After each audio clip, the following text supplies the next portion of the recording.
Did you know there are strange gaps in the timeline of human civilization? Entire centuries vanished from Europe, with no records, no events, no trace left behind. Did you know that some ancient civilizations had knowledge of astronomy, architecture, and mathematics far beyond what their era should have been capable of? Yet they're barely mentioned in textbooks. So the question becomes, who decides what gets remembered and what must be forgotten? The truth is, there have always been powers actively shaping the collective memory of humanity. They burned books, banned the spread of knowledge, and destroyed libraries, not out of ignorance, but precisely because they knew something very well. Knowledge is power. If you can control memory, you control the present, and if you control the present, you shape the future. What we're left with today isn't really history, it's a story. A story that's been edited, revised, and sometimes rewritten from scratch. The real truth lies buried beneath thousands of layers of dust, hidden under stone, locked away in forbidden manuscripts, and sometimes buried deep in our own subconscious. That place inside us that always felt like something was off, but we were never taught to question it. And if you've ever felt that way too, if you've ever sensed that the history we've learned isn't quite right, then you've come to the right place. Welcome to Bedtime History, where every story is a gentle journey into the forgotten mysteries of our shared past. Here, you don't just listen to history, you begin to see the parts that were hidden, because sometimes the most powerful truths are the ones that were never meant to be remembered. And yet here you are, ready to rediscover them. When we think of history, we often imagine it as a steady, unbroken stream, like a film that runs smoothly from ancient times to the modern day. But look a little closer and something strange starts to appear. There are silent gaps, no new buildings, no remarkable inventions, no reliable historical records, just emptiness, blank space, and everyone seems to move past it as if nothing unusual ever happened. One of the most suspicious of these gaps is the so-called missing century, from the year 614 to 714 AD. A full 100 years that left behind almost no trace. Very few historical events were recorded, no clear developments in art, architecture, philosophy, or politics. Even the emperors said to have ruled during this time, if mentioned at all, are tied to vague, unverified timelines. A controversial theory called the phantom time hypothesis suggests that this entire period may have been fabricated, added deliberately to the historical record by those in power at the time. Some scholars believe that Emperor Otto III and Pope Sylvester II may have adjusted the calendar to make the year 1000 a symbolic milestone, marking the rise of a divinely ordained empire. If true, it would mean we're living in a manipulated timeline. Although this theory isn't recognized by mainstream historians, it raises a question that's not easy to dismiss. Why do entire periods of human history seem to be missing? And it's not just the 7th century. Look at ancient civilizations across the Middle East, Africa, and Asia. There are stretches of hundreds of years with no maps, no administrative records, no newly discovered architecture. It's as if someone pulled a black curtain over an entire era, and if you think that happened just because records were lost over time, then consider the Library of Alexandria.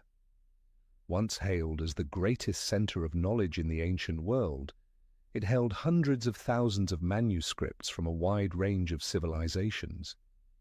Not just Greek works, but also Egyptian, Persian, Indian, Chinese, and even long-lost texts from Mesopotamia. It was a place where scholars from all corners of the world came to share and preserve wisdom. And then it burned. No one knows for sure who set the fire. Some blame Caesar's army, others point fingers at religious fanatics.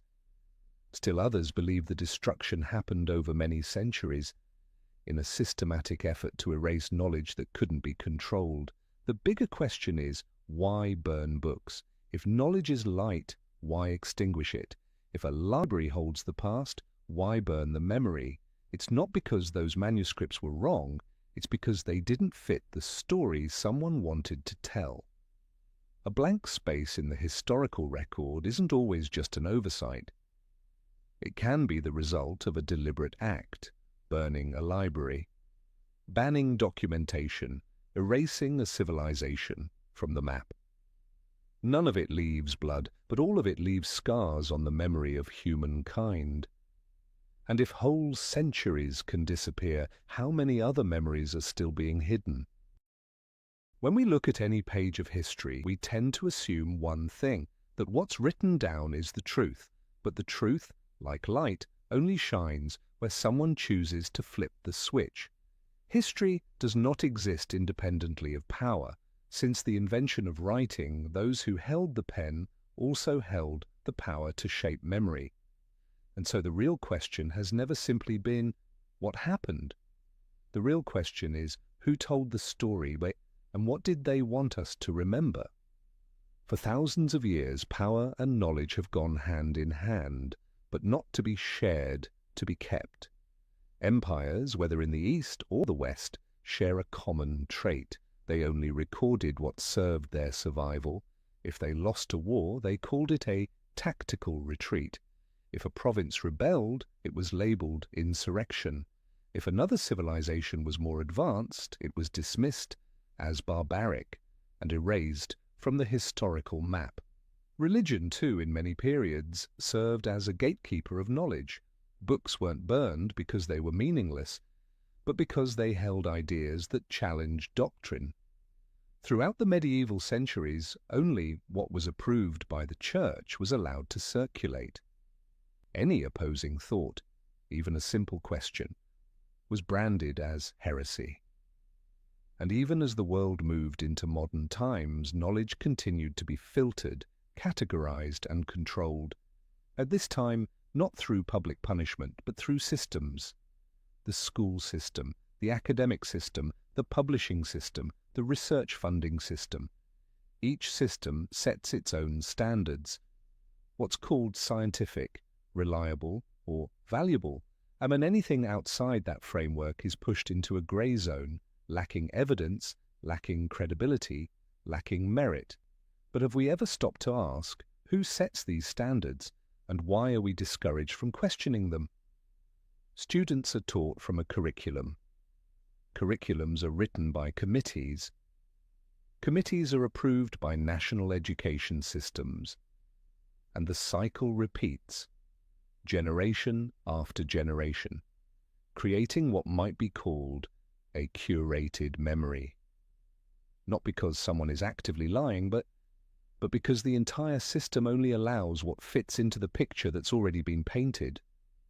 So what happens to the parts that don't fit? They're not rejected, they're ignored.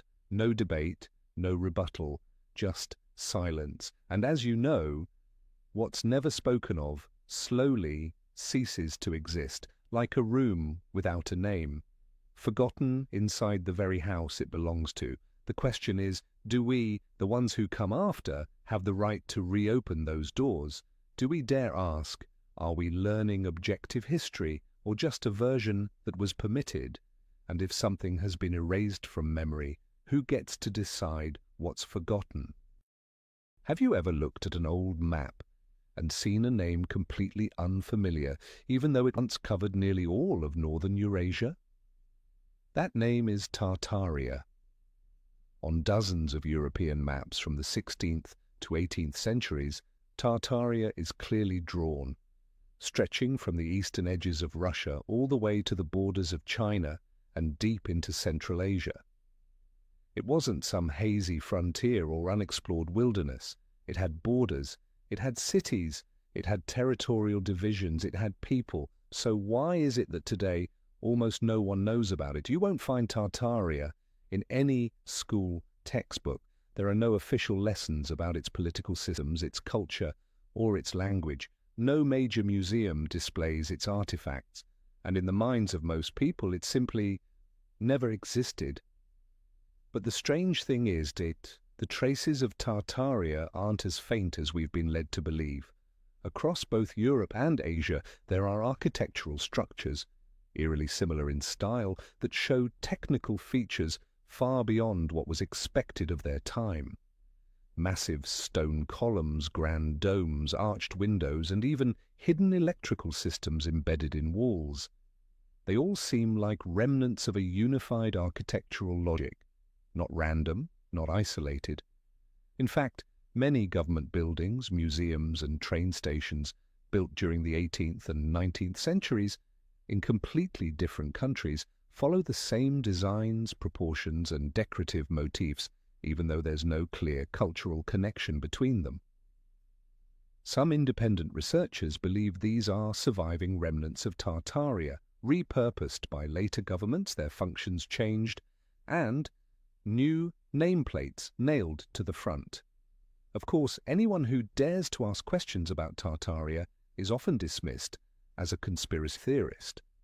But have you noticed something? Every time a civilization is labeled a myth, the door to exploration quietly shuts. Was Tartaria truly a full-fledged empire, or was it just a vague geographic term used by early Europeans for lands they had yet to explore? The answer may not be clear. But one thing is, instead of investigating, modern history chose to look the other way. No inquiry, no teaching, no debate. Just deletion. And Tartaria is not the only case. Try asking a student what they know about the northern Mesopotamian cultures, or the Andean civilizations that came before the Inca, or the medieval African kingdoms that traded with Arabia and India, and you'll often get a blank stare, not because young people don't care, but because those stories were never told to them. And over time, what isn't spoken of begins to feel like it never existed. A civilization that has no place in the textbooks slowly disappears from collective memory. But human memory isn't erased as easily as a line in a curriculum. It leaves gaps, vague intuitions, unnamed questions, and sometimes that quiet feeling, I've seen this somewhere before, is the very signal that a piece of history is still waiting to be remembered. Perhaps no name in ancient history stirs more controversy than two syllables: Atlantis, a city shaped in concentric circles, described as having canals connecting each ring by water, advanced defensive systems, abundant resources, and architecture far ahead of its time. A flourishing society that vanished in a single day, and as if it never existed. The entire story of Atlantis comes from two famous dialogues by the Greek philosopher Plato, Timaeus and Critias. He wrote that Atlantis was a mighty civilization that once dared to challenge ancient Athens, only to be swallowed by the sea in a single day and night of misfortune. That was around 360 BCE. Many are quick to point out that Plato was a philosopher, not a historian, and that perhaps he simply used Atlantis as an allegory, a cautionary tale about the downfall of morality and unchecked power. But if that's true, why are there so many technical details in the story? Plato didn't just describe Atlantis symbolically, he provided the proportions of the city's rings, the width of the canals, the metals they used, including a mysterious one called orichalcum, long thought to be mythical until a similar alloy was discovered in a sunken ship off the coast of Sicily, which raises an uncomfortable question: what if Plato was telling the truth? And if he was, why has the rest of the world insisted on calling it a myth? Just like Tartaria, once a story is placed in the legend category, people stop treating it as something worth investigating. It becomes a bedtime tale, not a historical lead, but that doesn't mean it's not real. Over the past century, countless theories have been proposed about the true location of Atlantis. off the coast of Gibraltar, beneath the Caribbean Sea, even in Antarctica or the Sahara Desert. Each site comes with some evidence and just as many counter-arguments. But here's the strange part. The more evidence surfaces, the more the story of Atlantis seems to be pushed deeper into myth. Why is that? Perhaps because if Atlantis did exist, and if it truly possessed knowledge beyond its era, then the origin of human civilization might not begin in Mesopotamia or Egypt, as we've been taught.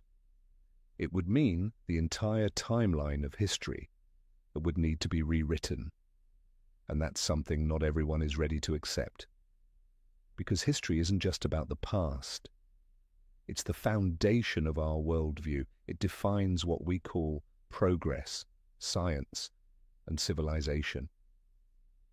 If there was once a civilization that came first and then disappeared, are we still standing at the peak we think we are? Maybe that's why Atlantis was buried, not just beneath the waves, but beneath layers of deliberate doubt. No one forbids you from researching Atlantis. But everyone will warn you, don't take legends too seriously. And in the academic world, that kind of warning is how conversations quietly end. But if history is an incomplete puzzle, maybe the things we call legends are actually the missing pieces. Among all the ancient civilizations mentioned in school textbooks, Egypt is the one name that seems impossible to leave out. Pharaohs, pyramids, the Sphinx, the Nile River. These images have been etched into the memories of millions of students around the world. And yet there's a strange paradox. The more we're taught about Egypt, the less we seem to truly understand what actually happened, because everything is wrapped in a fixed narrative, and that the ancient Egyptians were clever farmers who built an empire through slow accumulation and tireless labor over time. But when we look at what they left behind, that theory starts to crumble. Let's begin with the pyramids of Giza. 3 massive pyramids standing tall in the desert, each made of multi-ton stone blocks stacked with millimeter precision, without mortar. Their angles are nearly perfect, aligning closely with the tilt of Earth's axis. The base of the Great Pyramid of Giza aligns almost exactly with the planet's prime meridian, with a margin of error under 0.05 degrees. The layout of the pyramids also reflects the position of the 3 stars in the Orion constellation, but with astonishing accuracy. And if you think that's just a coincidence, try building something like it today. No one has managed to do it, even with cranes, heavy-duty trucks, and laser-guided positioning systems. Modern engineers still can't replicate the precision that these so-called ancient farmers achieved thousands of years ago. So, is something not adding up? Many independent researchers have asked a bold question.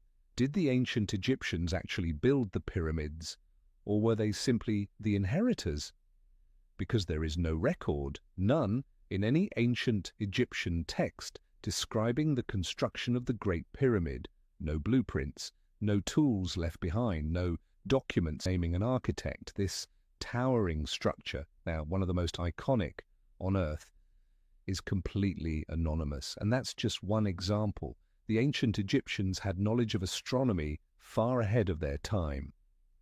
They understood Earth's axial tilt, tracked the Sirius star cycle, and calculated the length of the year with a margin of error under 0.25 days. A level of precision modern science only confirmed recently with advanced technology. They practiced sound-based healing, performed mummification using chemical compounds we still haven't replicated, and carved granite, harder than iron tools, with a method that remains unexplained. So why aren't these facts taught in standard history classes? Why are serious questions about the level of Egyptian knowledge often brushed aside, dismissed as fringe speculation? Could it be that if we admit they possessed advanced technology, we would have to rethink the entire arc of human evolution? Could it be that such timeless knowledge doesn't fit the neat, linear story where humans slowly rose from savagery to civilization? And more importantly, if such knowledge once existed, who gave it to them? The ancient Egyptians consistently spoke of gods who taught them how to build, heal, farm, and read the stars. But in modern interpretations, we treat those accounts as mere mythology and ignore the possibility that these gods may have been symbols of a prehistoric civilization that vanished without a trace. Egypt didn't try to hide its history. It carved everything in stone, left it for the future to see, but those who retold the story chose to tell only part of it, and the part left untold, the part left in silence, may hold the key to everything we've never dared to imagine.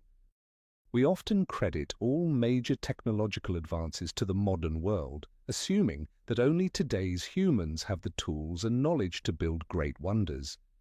But when you look at certain ancient structures, not with romantic eyes but with sober clarity, something unsettling becomes clear. They don't fit into the timeline of human evolution. They feel like artifacts from the future, misplaced in the ancient past. Let's begin with the most familiar, the pyramids of Giza, which we just talked about. A geometric, astronomical, and engineering masterpiece, still standing after thousands of years without collapse. To this day, no one has managed to recreate it using ancient methods, and there's no clear Egyptian record explaining how it was built. Now let's leave the deserts of Egypt and cross the ocean to South America, where one of the most astonishing structures on Earth quietly sits, mostly unknown, Puma Punku. Located high in the Bolivian Andes, over 3,800 meters above sea level, Puma Punku is a stone complex made of massive blocks weighing hundreds of tons, cut with laser-like precision, featuring perfectly symmetrical H-shaped grooves. Some of the blocks interlock so precisely they resemble parts from a modern industrial assembly line, yet the site dates back over 1,000 years, to a time when Andean people didn't even have the wheel. You might ask, without hardened metal tools, how did they cut granite and diorite, stones harder than steel? No one knows. Even more surprising, that question is almost never raised in history books. Traveling a little farther to the Middle East, you arrive at Göbekli Tepe in modern-day Turkey, a site that forced archaeologists to rewrite the timeline of human architecture. Discovered in the 1990s, Göbekli Tepe is over 11,000 years old, older than the pyramids of Giza or Stonehenge.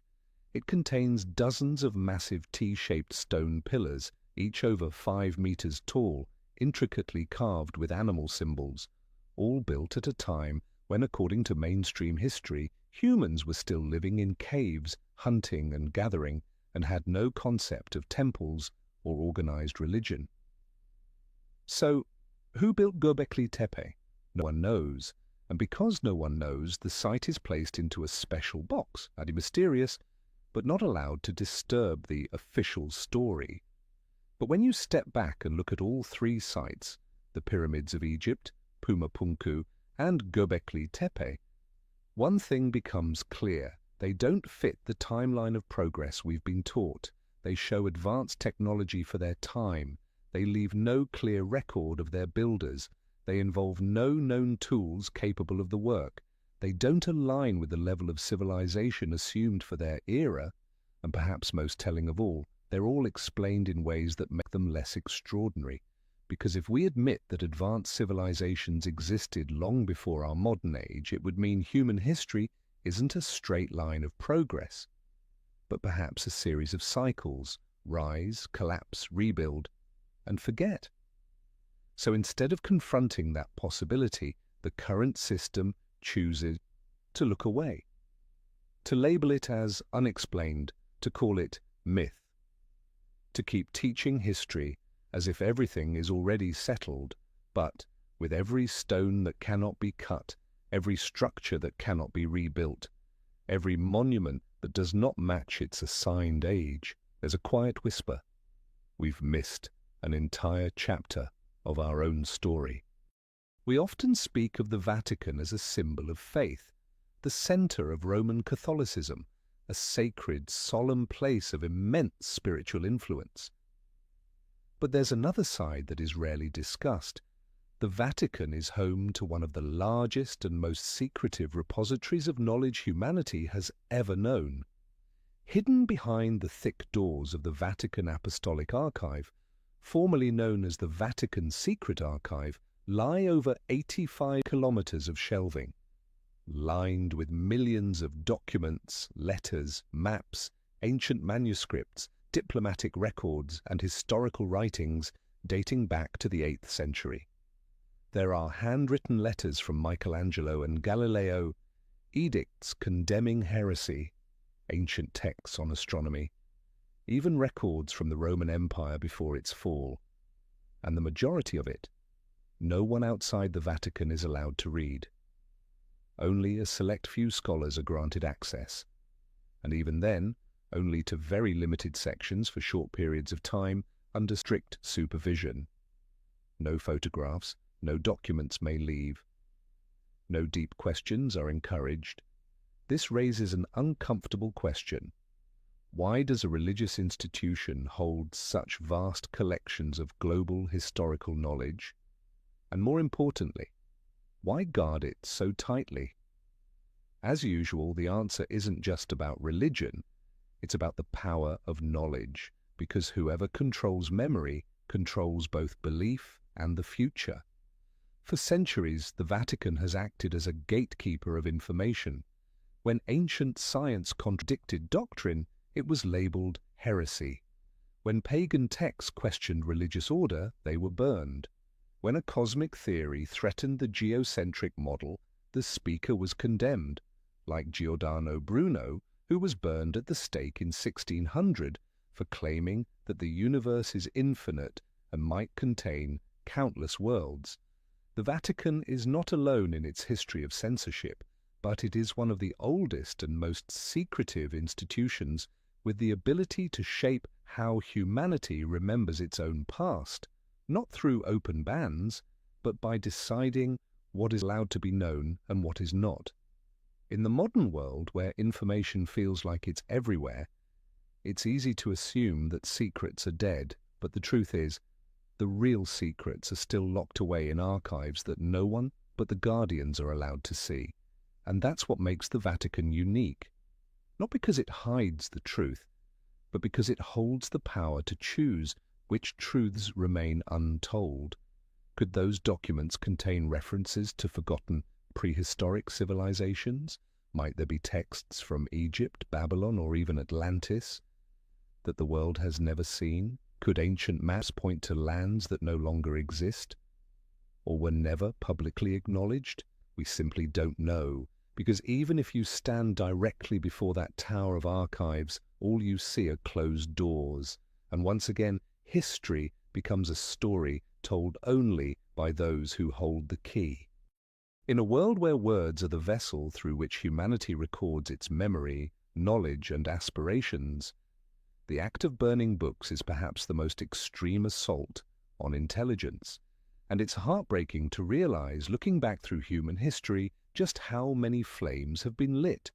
From the Library of Alexandria to the books of the Maya, from ancient Chinese classics to banned texts during the Renaissance, history is filled with moments where knowledge was deemed dangerous and therefore had to be destroyed. Let's begin with one of the most devastating intellectual tragedies ever recorded, the Library of Alexandria. Once known as the greatest center of knowledge in the ancient world, it held hundreds of thousands of manuscripts, from mathematics and astronomy to philosophy, medicine, and radical ideas that, had they survived, might have reshaped civilization as we know it.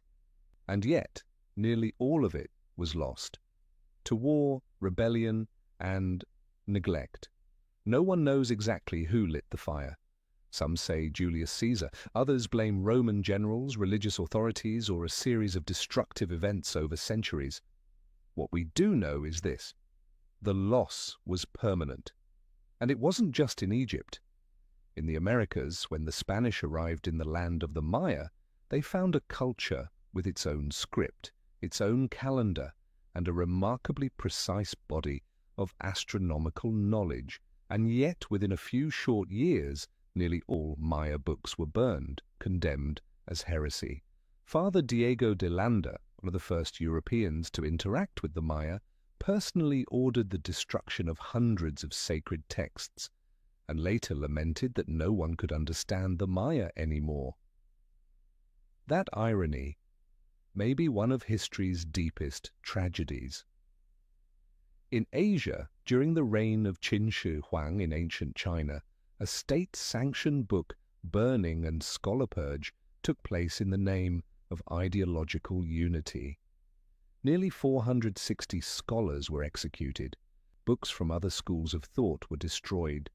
Any knowledge, philosophical, medical, astronomical, that didn't align with the empire's doctrine was systematically wiped out. But censorship of knowledge didn't end in ancient times.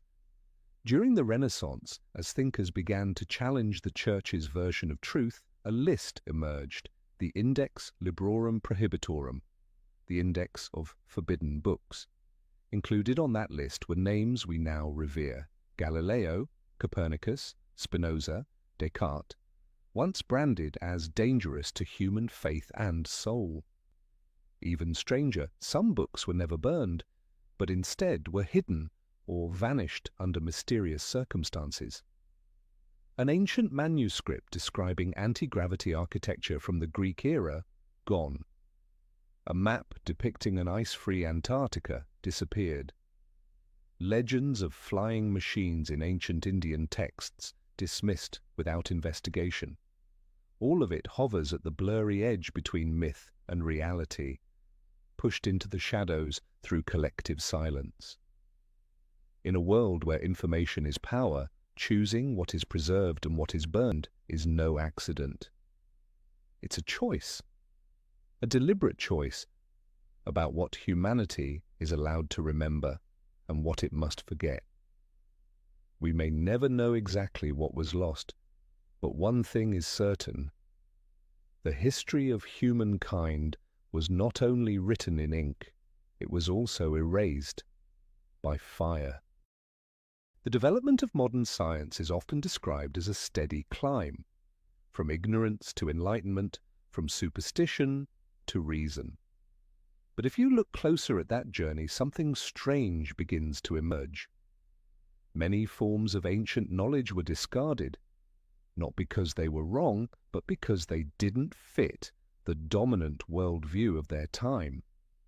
And every time something is labeled heretical or superstitious, it usually has less to do with logic and more to do with power. Let's start with a familiar example: traditional medicine.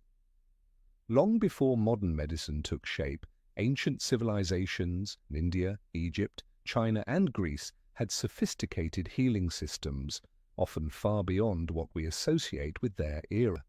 The Egyptians used sound to soothe internal organs. Indian texts described brain surgery over 2,000 years ago.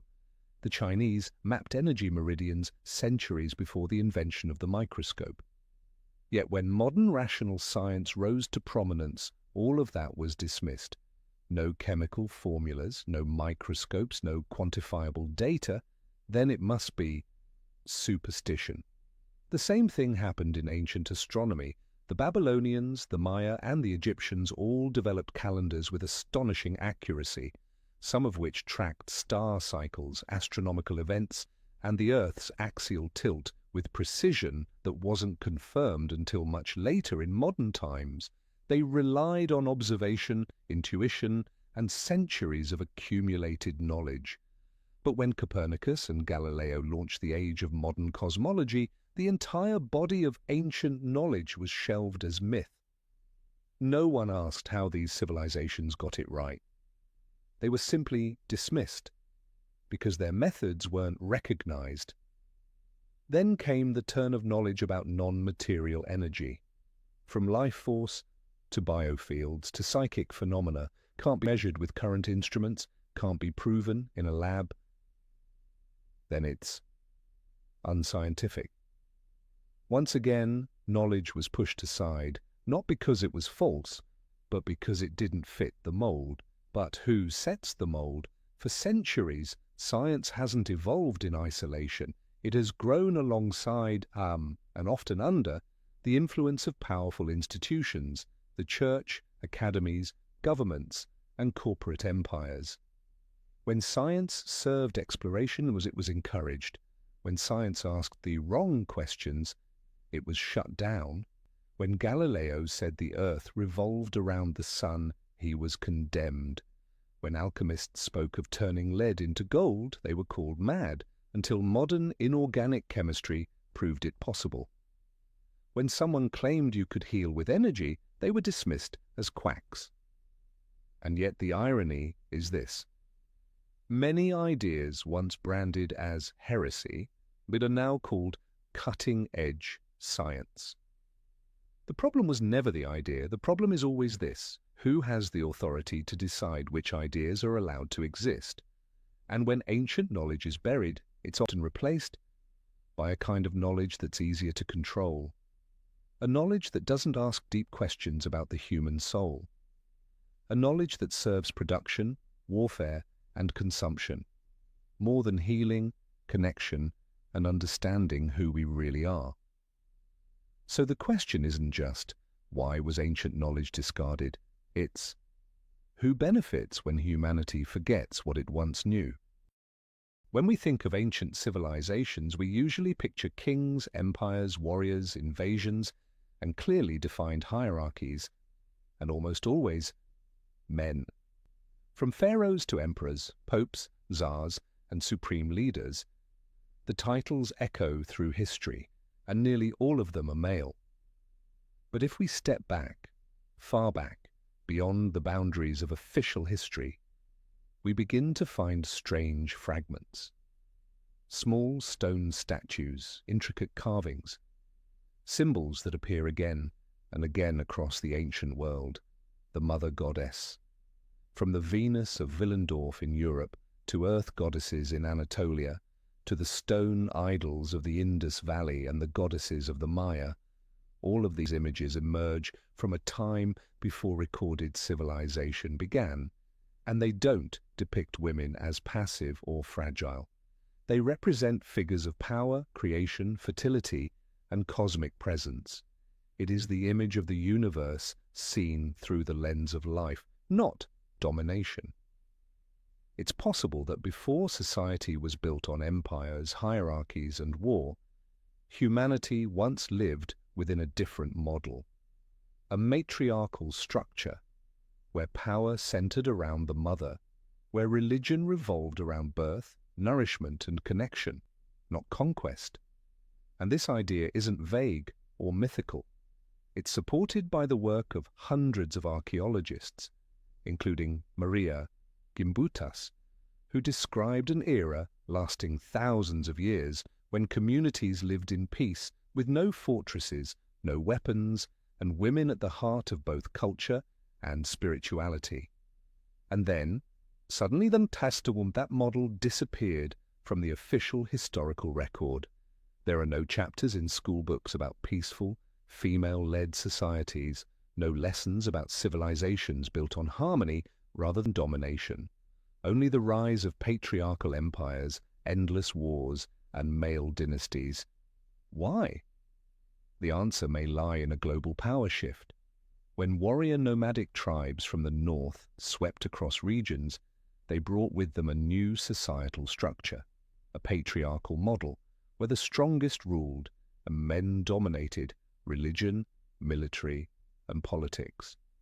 And to establish a new worldview, they had to erase the old one. They had to turn goddesses into helpers, replace Mother Earth with Father Sky, rewrite the origin stories. Instead of being born of a goddess, humans were molded from clay by an all-powerful male deity.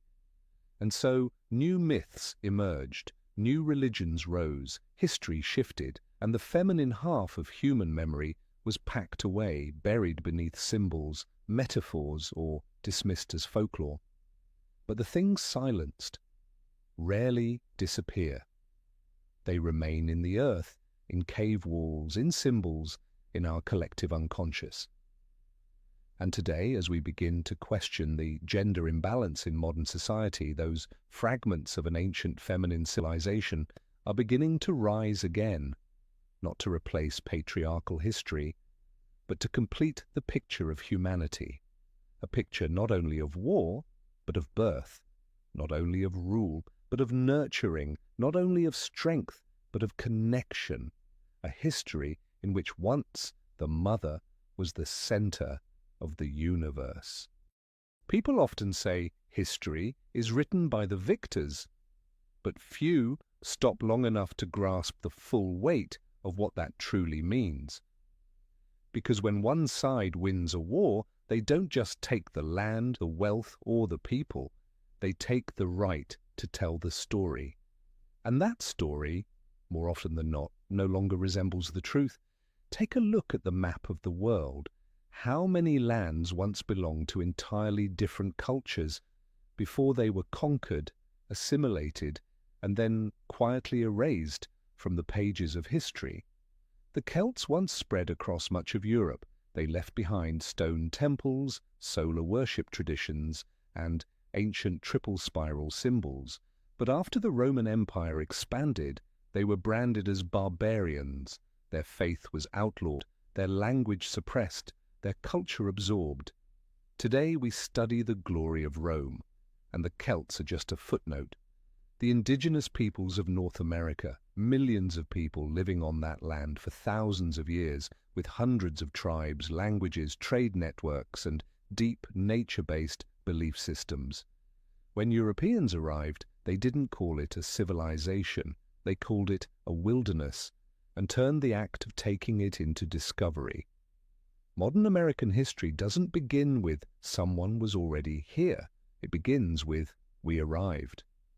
The Aboriginal people of Australia lived on that continent for over 60,000 years. It was the oldest known continuous culture on Earth.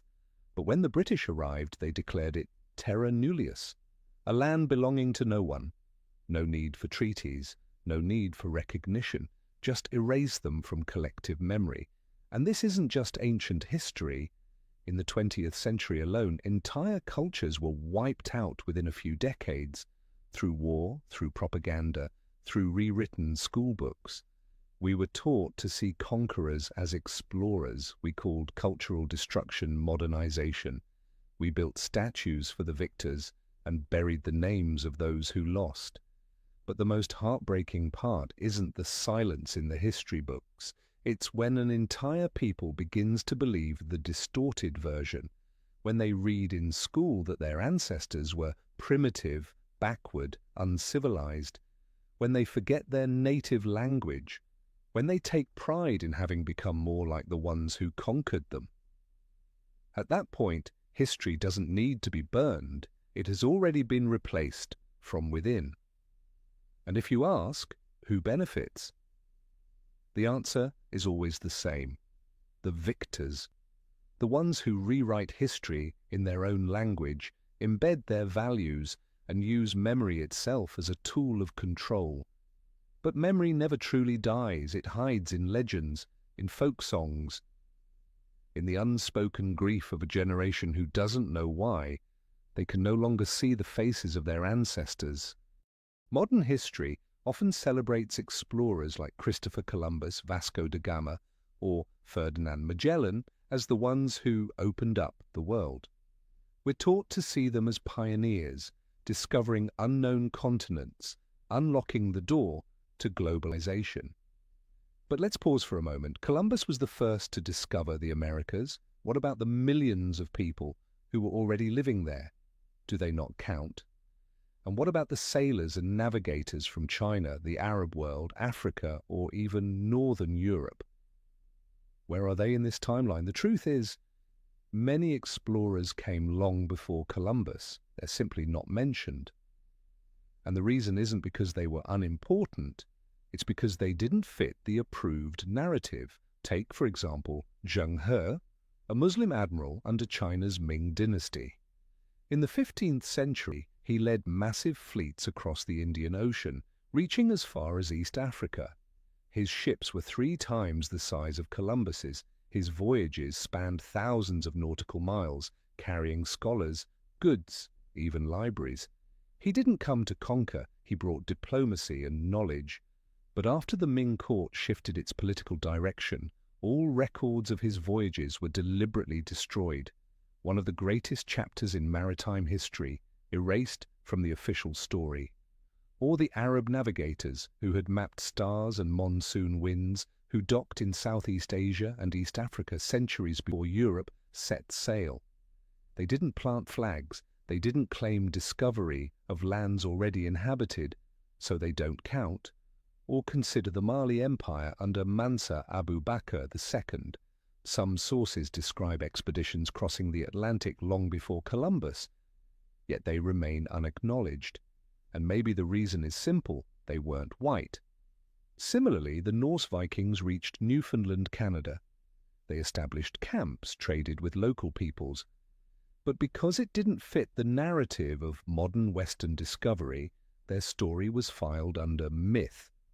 Only when modern archaeology confirmed Viking settlements in North America did historians begin to accept it. But Columbus still remains the center of the tale. The danger in forgetting these explorers is not just that we lose their names. We lose the way they moved through the world. Most didn't bring gunpowder. They didn't rename places that already had names. They didn't carve their legacy into maps with blood. But in a world where conquest defines history, those who came to connect, not conquer, are never called heroes. And if you're not a conqueror, you're left out of the textbooks. So the question is, are we mature enough now to look back on those journeys, not through the eyes of empire, but through the lens of those who traveled to learn, to share, to build bridges, not burn them, because maybe, just maybe, they are the explorers the modern world needs most. When we talk about colonialism, we often focus on occupation, resource extraction, and imposed governments. But there's one aspect that's rarely discussed, yet may be more destructive than all the rest: the rewriting of history. For hundreds of years, Western empires didn't just arrive in Africa, Asia, or Latin America to steal gold, force labor, or spread religion. They came with a far more dangerous mission: to enlighten the past of the peoples they labeled as savages. It began with minimizing and ended with erasing indigenous histories. In India, they called the Indus Valley civilization primitive, despite its sophisticated urban planning, drainage systems, and mathematics from over 4,000 years ago. In Africa, they claimed the pyramids of Sudan, the stone cities of Zimbabwe, or the libraries of Timbuktu couldn't possibly have been built by black Africans. Someone else must have done it for them. In Latin America, the rich empires of the Inca, Maya, and Aztec were painted solely through the lens of blood and sacrifice, ignoring their extraordinary achievements in astronomy, architecture, and medicine. Colonial textbooks weren't just wrong, they were intentionally wrong. Not because evidence was lacking, but because there was a deeper fear. If colonized peoples remembered who they once were, they might stop bowing their heads. And so, for over a century, children in India learned more about British monarchs than their own ancestors. African children were taught that Columbus discovered lands their ancestors had inhabited for millennia. Native American children were forced into boarding schools, forbidden to speak their languages, and told their forebears were wild and uncivilized. Even in archaeology, many discoveries were altered or buried simply because they contradicted the Western-centered timeline. In the 19th and 20th centuries, European scholars described ancient Egyptians as white, to avoid admitting that Africans once built one of the greatest civilizations in human history. Ancient Chinese and Arab maps were excluded from official archives. Indigenous languages were labeled unsystematic and unworthy of preservation. So what was the result? Billions of people grew up never knowing the real history of their ancestors, and worse, They were taught to be ashamed of it. Because when you want to dominate someone for generations, you don't need chains. You just need them to believe their ancestors never achieved anything great, that all progress came from outside, that they should be grateful, not curious. But the truth doesn't stay buried forever. Today, more people are digging through banned records, studying old maps, relearning their ancestral tongues, and they're discovering their past was never inferior. It was simply told in the voice of the conqueror. If you think the people who shaped history are always the ones remembered in textbooks, think again. History, as we've seen, isn't a neutral record. It's a battlefield of memory where names are preserved or erased, not based solely on merit, but on whether they fit the narrative of those in power. Across thousands of years, countless individuals have helped shape entire civilizations. Yet their names never appear in school curricula, no monuments are built in their honor, no national holidays remember them. They were disappeared deliberately. Take science, for example. Have you ever heard of Hypatia, the brilliant female philosopher, astronomer, and mathematician of Alexandria?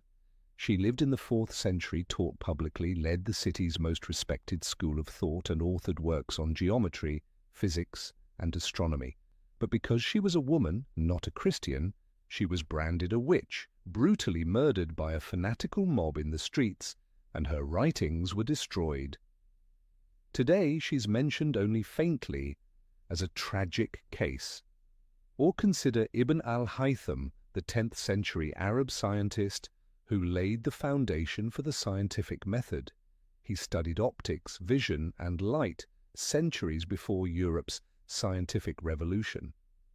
Yet in most modern physics classes, his name is barely mentioned, not because he wasn't important, but because he didn't fit the Western-centric narrative.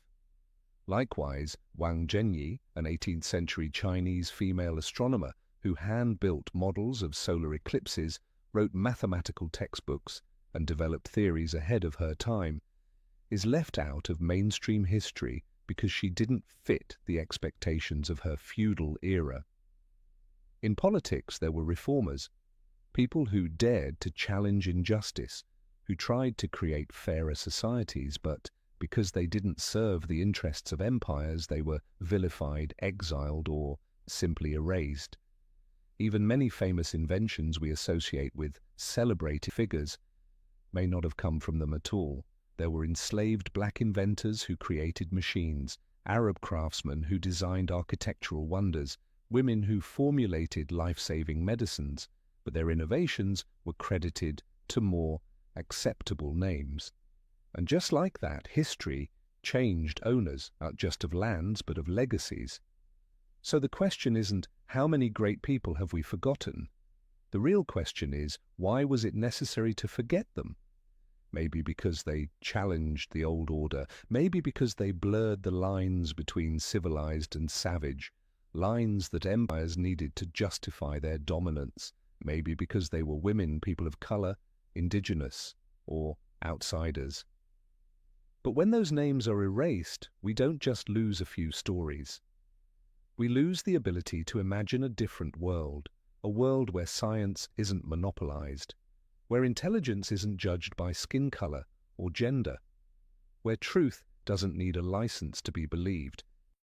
Have you ever wondered, what if we're living in the wrong century? What if the entire historical timeline we were taught isn't just flawed, but fundamentally incorrect? This isn't some wild conspiracy. For over a century, a growing number of independent researchers, alternative archaeologists, and unconventional historians have been questioning the very timeline of human civilization. They don't deny the existence of ancient cultures. They question when they existed, and in what order. One of the most controversial theories is known as the phantom time hypothesis, proposed by German historian Heribert Illig in the 1990s. According to Illig, nearly 300 years of European history, from 614 to 911 AD, may never have happened.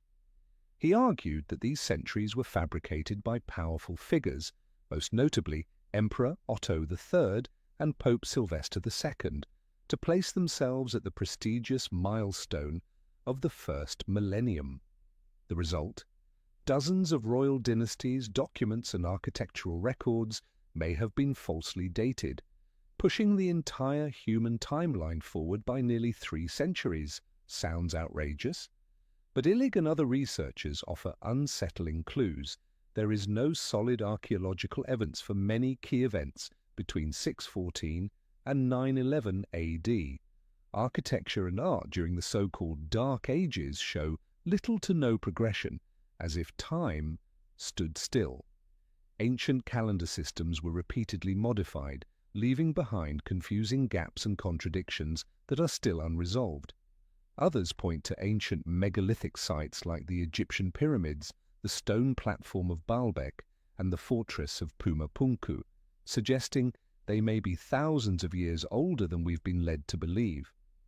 Take Göbekli Tepe in Turkey, for example, a massive, sophisticated temple complex dated to at least 11,000 years ago. That's before agriculture, before writing, before what we're taught as civilization even began.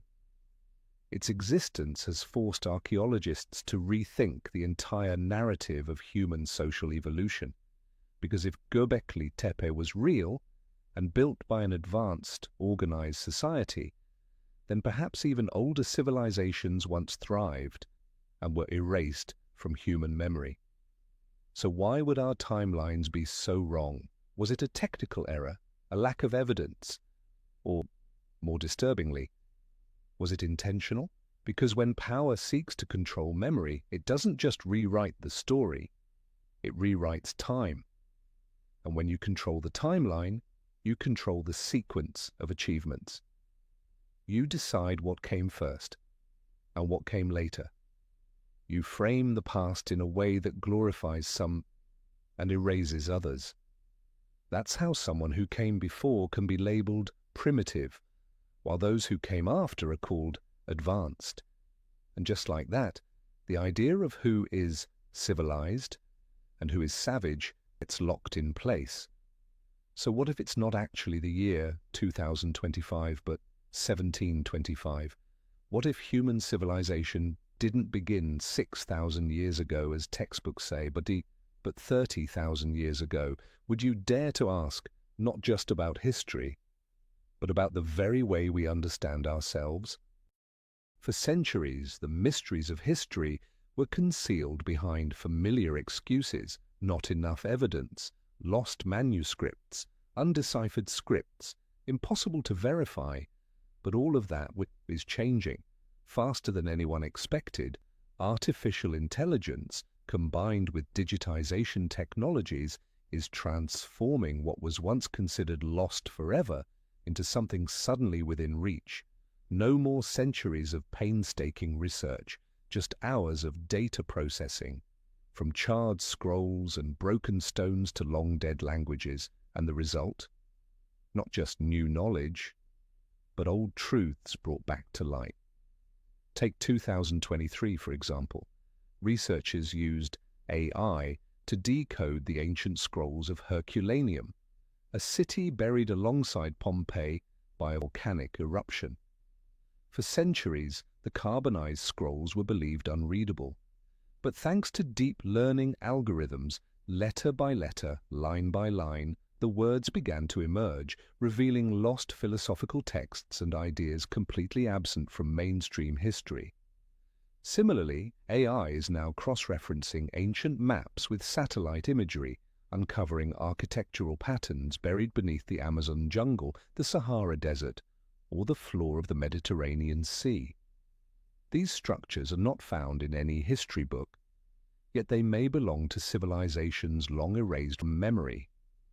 AI is also comparing ancient texts across different civilizations, revealing striking similarities that academic circles had overlooked. And this raises bigger questions. Could there have once been a global knowledge system, a shared network of wisdom that existed long before the internet, ocean voyages, or even maps?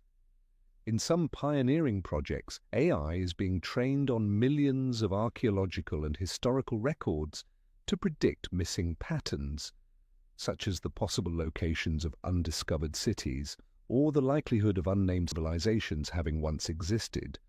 But perhaps the most powerful thing about AI is this: it holds no historical bias. It is loyal to no ideology, no nation, no religion. It simply follows the data and exposes what we've missed or what we've deliberately ignored. To many, this is a once-in-a-lifetime opportunity, a chance to revisit history without the filters of empire, dogma, or curriculum. But others are uneasy, because if AI begins revealing too much, will certain powers step in to suppress the data, restrict the algorithms, or dictate the outcomes? After all, if history is a tool of power, then any tool that rewrites history is a threat to that power. And perhaps you've already seen the signs. Some research projects have lost funding. Some unbelievable findings have been excluded from official publications. Some controversial discoveries get dismissed as conspiracy theories. So the question is no longer, what can AI help us uncover? But rather, will we allow the truth to surface once it no longer serves the powerful? Have you ever noticed that every generation grows up being told history is already known? That primitive people lived in caves, then came agriculture, then empires, and everything else is a closed book, sealed and settled? But if you dig just a little deeper, you'll realize something unsettling. Modern education isn't a mirror of truth, it's a filter of memory, designed to keep only what is useful to the current order. For example, why are students taught in great detail about the Roman conquests, Napoleon, or the World Wars, but know almost nothing about the rich civilizations of Africa, the scholars of the Arab world, or the ancient scientists of the East? Why is ancient history always taught along a linear timeline, with the West inevitably portrayed as the pinnacle of civilization? Why are stories like Tartaria, Lemuria, or even well-documented outlier discoveries dismissed as myths? No matter how much mounting evidence emerges, the problem isn't a lack of information. The records exist, the artifacts exist, the data is there. The problem is this: the system wasn't built to encourage questions. It was built to offer comfort, to ensure that everyone believes the same version of the story, not because it's right, but because it's stable. When history is taught as a fixed sequence of indisputable events, it kills curiosity. It prevents people from questioning, and in doing so, it preserves power.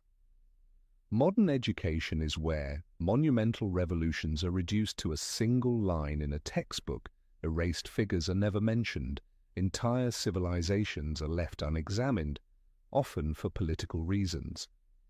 And digital era discoveries are dismissed for lacking scholarly consensus. But then we must ask, who creates that consensus? Who writes the textbooks? Who selects the standardized tests? Who decides what is too controversial to teach? You might think, oh, well, history is in the past. What does it have to do with now? But here's the truth. The way we teach history is the way we define humanity.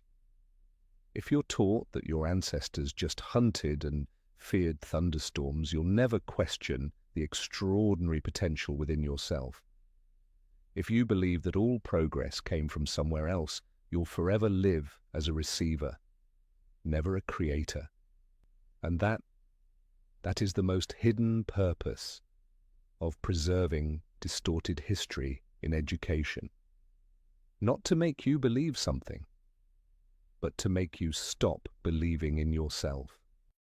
Imagine you're living in a grand, luxurious house. Everything seems fine until someone whispers, "The foundation of this house was once an ancient, sacred site, but it was flattened and buried." Would you still sleep peacefully at night? Or would you begin to examine every brick, every corner, wondering what truths had been hidden? History is just like that. As we connect everything we've uncovered throughout this journey, forgotten civilizations, suspicious timelines, burned knowledge, vanished figures, and an education system that selectively preserves memory, one question naturally arises. Are we living within an edited version of history? A version where glorious eras are dismissed as myths. Centuries of violence are tucked behind words like enlightenment, discovery, or civilization.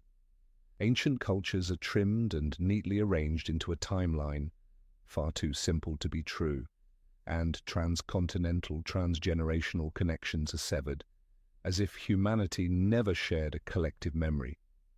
But remember, history isn't just what happened. It's how we choose to tell what happened. And that telling always reflects the power shaping the present. When an empire collapses, history is rewritten. When a religion rises, the story is revised. When a political system takes over, textbooks are replaced. And sometimes an entire people's memory is overwritten with images they never created. The result? We grow up inside a curated narrative, a version someone deemed safe, a version someone deemed profitable, a version where the raw truth has been cut, blurred, or replaced. Worse still, when we repeat that version across generations, we begin to believe it's the only one that ever existed. We forget the missing pieces. We stop asking why there are strange gaps. We no longer sense that perhaps we've been cut off from our deepest roots. But the truth, no matter how long it's buried, finds its way through the cracks. It may live in a forgotten map, a ruin buried beneath the sand, an undeciphered script, or even in the collective dreams of a lost golden age that everyone somehow remembers without ever being taught. And the more people begin to question instead of accept, the more that edited version begins to tremble, not through rebellion, but through memory reawakened. So in the end, what is history? Is it a chain of objective events, or a mirror of collective memory clouded by dust? Is it what's been recorded, or what's been chosen to be recorded? We've just traveled through the layers of time, uncovering fragments someone once hoped we'd forget. Forgotten civilizations, burned manuscripts, erased names. And what we've seen are signs of a much larger story, deeper, more complex, and at times completely opposite from what we were taught. But the rest of the story isn't in this video, it's in you. Because history doesn't live in textbooks, it lives in the way we remember, in the way we retell it, and in the choices we make because of it. If deep down you've ever felt that something was off, if you've ever wondered why the big questions are rarely asked in class, if you've always sensed that some pieces are still missing, then maybe, just maybe, you're part of a generation that's waking up. And now I want to hear from you. What part of history do you think has been most distorted? Is there something you've always questioned but never heard discussed in school? Do you believe we're living in the real version of history or an edited one? Leave a comment. You don't have to be certain. Just be honest. Because who knows? One question from you could spark an entirely new journey. You've been listening to Bedtime History, where history isn't here to put you to sleep, but to help you wake up.